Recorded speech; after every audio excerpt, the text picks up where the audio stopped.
Hello বন্ধুরা, কেমন আছো তোমরা সবাই? আশা করি ভালো আছো।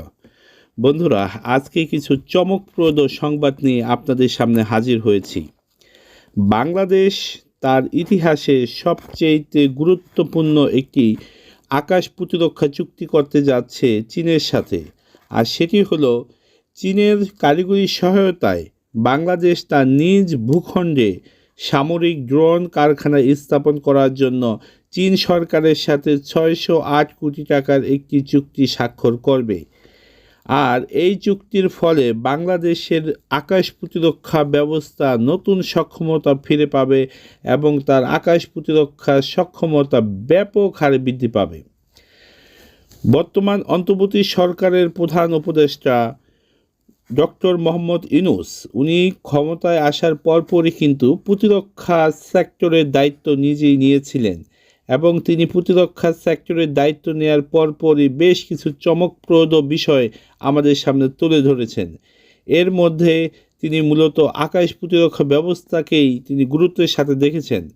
আপনারা ইতিমধ্যে জানেন যে পাকিস্তান থেকে ZF-17 যুদ্ধ বিমান বাংলাদেশ ক্রয় করার জন্য ইতিমধ্যে প্রকল্প যাচাই বাছাই শুরু করে দিয়েছে। অর্থাৎ প্রথমত যুদ্ধ বিমান, পরবর্তীতে প্রতিরক্ষা ড্রোন, এই দুইটি কিন্তু বাংলাদেশের জন্য দারুণ আকাশ প্রতিরক্ষার সক্ষমতা বৃদ্ধি করবে। পাকিস্তান সরকারের সাথে গভর্নমেন্ট টু গভর্নমেন্ট চুক্তির ভিত্তিতে বাংলাদেশ মূলত এই চুক্তি করেছে। চীনের সাথে সরকার টু সরকার ভিত্তিতে অর্থাৎ গভর্নমেন্ট টু গভর্নমেন্ট ভিত্তিতে বাংলাদেশ সরকার এই ড্রোন কারখানা স্থাপনের চুক্তি করেছে। তো বন্ধুরা, চীনের সাথে এই সামরিক ড্রোন কারখানা স্থাপনের কারণে বাংলাদেশের কী কী সুবিধা অর্জন করবে এবং ভবিষ্যতে বাংলাদেশের এই চুক্তির কারণে কী কী চ্যালেঞ্জের সম্মুখীন হতে হবে তা নিয়ে বন্ধুরা আমি আজকে আপনাদের সাথে আলোচনা করব। তো আমি আশা করি আপনারা আমার সাথে থাকবেন এবং এই চ্যানেলটিকে লাইক সাবস্ক্রাইব করে সহযোগিতা করবেন। তো বন্ধুরা, চলুন শুরু করা যাক। বন্ধুরা, এই চুক্তির আওতায় বাংলাদেশে কি সামরিক ড্রোন উৎপাদন কারখানা স্থাপন করতে যাচ্ছে, অর্থাৎ ইউএভি ম্যানুফ্যাকচারিং প্ল্যান্ট বাংলাদেশের মূল ভূখণ্ডে স্থাপিত হতে যাচ্ছে। তো এর প্রধান যে সুবিধাগুলো রয়েছে সেটি হলো প্রযুক্তি স্থানান্তর, অর্থাৎ প্রযুক্তি হস্তান্তর হবে। এটি খুবই স্বাভাবিক একটি বিষয়। এই চুক্তির মাধ্যমে চীন তার ড্রোন তৈরি করার উন্নত প্রযুক্তি অর্থাৎ টিওটি প্রযুক্তি বাংলাদেশের কাছে হস্তান্তর করবে। ফলে বাংলাদেশ ভবিষ্যতে নিজস্ব প্রযুক্তিতে ড্রোন ডিজাইন করতে পারবে, ড্রোন তৈরি করতে পারবে। শুধু ড্রোন নয়, এটি সামরিক ড্রোন, অর্থাৎ এই ড্রোন দিয়ে বাংলাদেশ চাইলে তার আশেপাশের বা তার দূরবর্তী কোনো অঞ্চলে যে কোনো অন্য রাষ্ট্রের ভূখণ্ডে আঘাত করতে পারবে। আর আপনারা জানেন যে বাংলাদেশ আসলে শান্তিকামী একটি দেশ। বাংলাদেশ ইচ্ছা করেই বা হঠাৎ করেই অন্য কোনো দেশের উপরে আক্রমণ করবে না, সে তার প্রতিরক্ষার জন্য এটি ব্যবহার করতে পারবে। অর্থাৎ আমরা চাইনিজ প্রযুক্তি আমরা খুব সহজেই এই চুক্তির মাধ্যমে পেতে যাচ্ছি। দ্বিতীয়ত, এই প্রযুক্তির মাধ্যমে বাংলাদেশের আকাশ প্রতিরক্ষার সক্ষমতা ব্যাপক হারে বৃদ্ধি পাবে। আপনারা জানেন বর্তমান সময়ে আসলে যুদ্ধ বিমানের চাইতে বেশি কার্যকর হলো ড্রোন ভিত্তিক প্রতিরক্ষামূলক ব্যবস্থা। দূরবর্তী কোনো স্থান থেকে খুব সহজেই ড্রোন অপারেট করে মনুষ্যবিহীন বিমান পরিচালনা করে খুব সহজেই যুদ্ধের ক্ষেত্রে সুবিধা পাওয়া যায় এবং যুদ্ধ পরিস্থিতি নিজেদের আওতায় বা নিজেদের কন্ট্রোলে নিয়ে আসা যায়। তো সেক্ষেত্রে বাংলাদেশ আকাশ প্রতিরক্ষা ব্যবস্থায় ড্রোনের ব্যবহারের ফলে ব্যাপক এবং বিশাল সুবিধা পেতে যাচ্ছে, এটি খুবই সহজে অনুমান করা যায়। খরচ সাশ্রয়ের দিক থেকেও এই চুক্তি আমাদেরকে দারুণভাবে সহায়তা করবে। বিদেশ থেকে ড্রোন আমদানি করতে গেলে বিপুল পরিমাণ বৈদেশিক মুদ্রার ব্যয় হয়। তো বাংলাদেশ যদি নিজস্ব ভূখণ্ডে নিজেদের মাধ্যমে এই ড্রোন উৎপাদন করতে পারে তাহলে কিন্তু বাংলাদেশ এই খরচের দিকটাকে সামলে খুব অল্প খরচে খুব মানসম্মত ড্রোন উৎপাদন করতে পারবে। আর নিজস্ব কারখানায় এই ড্রোন উৎপাদনের ফলে বাংলাদেশ তার সীমান্তবর্তী নজরদারি কঠোর থেকে কঠোর করতে পারবে এবং বিভিন্ন সময় সীমান্তের যে সমস্যাগুলো হয় এই সমস্যাগুলোর ব্যবস্থাপনায় দারুণ ভূমিকা পালন করতে পারবে। শুধু তাই নয়, যদি আমরা বেসামরিক ক্ষেত্রে বলি, অর্থাৎ সামরিক ড্রোন যদি বেসামরিক ক্ষেত্রে ব্যবহার করার জন্য আমরা বলি, সেক্ষেত্রে কিন্তু বাংলাদেশে শুধু কৃষিক্ষেত্রেই নয়, বিভিন্ন রকম অগ্নি নির্বাপক বা পণ্য সরবরাহ ইত্যাদি ক্ষেত্রে বাংলাদেশের এই ড্রোনগুলো দারুণ দারুণ সহযোগিতা করতে পারবে। এছাড়া রপ্তানির সম্ভাবনা তো থেকেই যায়। তখন বাংলাদেশ হবে ড্রোন উৎপাদনকারী একটি দেশ। এই উৎপাদিত ড্রোনের গায়ে লেখা থাকবে মেড ইন বাংলাদেশ, অর্থাৎ মেড ইন বাংলাদেশ ট্যাগ করে বাংলাদেশ আন্তর্জাতিক বাজারে ড্রোন রপ্তানি করার সুযোগও পাবে। তো বন্ধুরা, আপনারা ইদানিং লক্ষ্য করেছেন যে বাংলাদেশের সাথে বিভিন্ন দেশ, বিশেষ করে প্রতিবেশী দেশ ভারতের বিভিন্ন সমস্যা টানাপোড়েন সম্পর্ক চলছে। তারা বিভিন্ন সময় বিভিন্ন যেই সিদ্ধান্ত আমাদের উপর চাপিয়ে দিচ্ছে, আমাদেরকে মাথা পেতে সেই সিদ্ধান্ত গ্রহণ করতে হচ্ছে। সম্প্রতি সময় বাংলাদেশের ক্রিকেটার মোস্তাফিজুর রহমানকে তারা তাদের আইপিএল থেকে বাদ দিয়েছে এবং এই সিদ্ধান্তের কারণে বেশ আন্তর্জাতিক ক্রিকেট মহল বেশ গরম রয়েছে। তবে যে বিষয়টি আমাকে সবচেয়ে উদ্বিগ্ন করেছে যে ভারত চাইলেই কোনো একটি সিদ্ধান্ত নিয়ে নিচ্ছে এবং চাইলেই বাংলাদেশের উপর সেই সিদ্ধান্ত চাপিয়ে দিচ্ছে। মূলত আমাদের বাংলাদেশিদের যে বিষয়টি মাথায় রাখতে হবে যে আমাদের নিজস্ব সক্ষমতা তৈরি করতে হবে।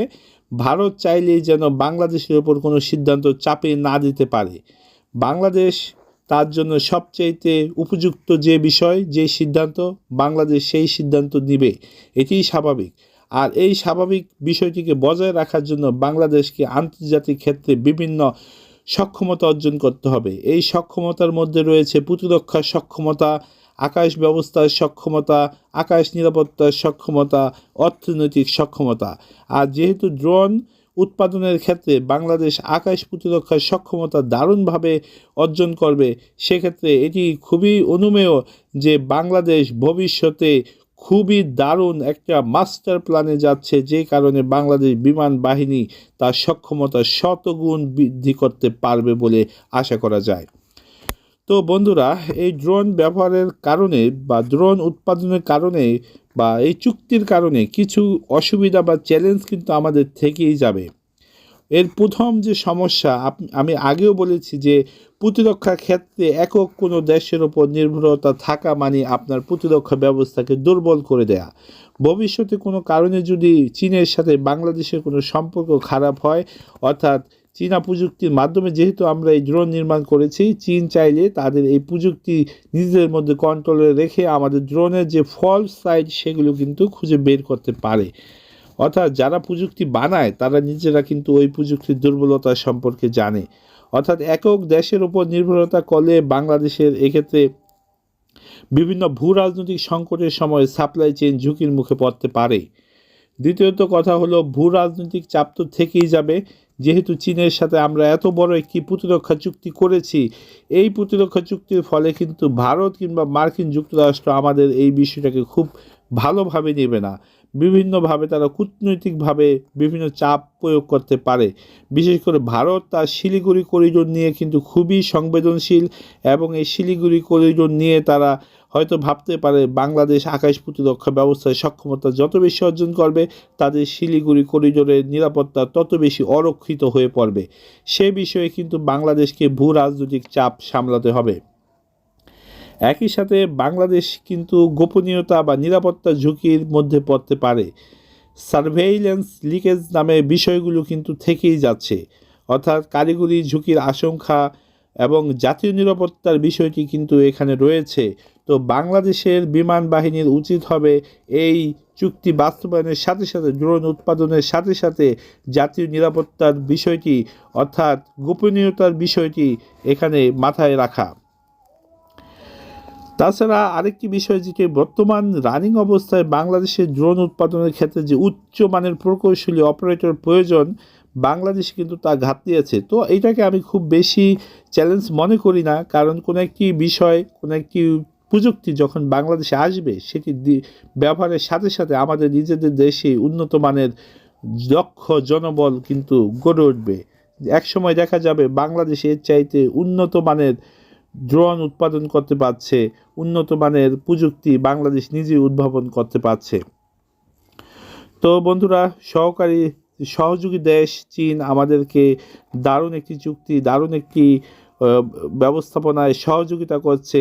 ড্রোন উৎপাদন এবং রক্ষণাবেক্ষণে তারা আমাদের সহযোগিতা করছে। আমরা আশা করি বাংলাদেশ তার আকাশ প্রতিরক্ষা ব্যবস্থায় নতুন দিগন্তের উন্মোচন ঘটাবে এবং ভবিষ্যতে বাংলাদেশের জন্য সবচাইতে দারুণ কিছু প্রতিরক্ষা ব্যবস্থাপনা নিশ্চিত করবে এবং আমাদের দেশটা কোনো দেশের কাছে, কোনো বিদেশের কোনো প্রভুর কাছে মাথা না নুয়ে বাংলাদেশটা নিজের মাথা উঁচু করে আন্তর্জাতিক মহলে দাঁড়াবে। বন্ধুরা, আজকে এ পর্যন্তই। দেখা হবে পরবর্তী কোনো ভিডিওতে। সেই পর্যন্ত সবাই ভালো থাকবেন।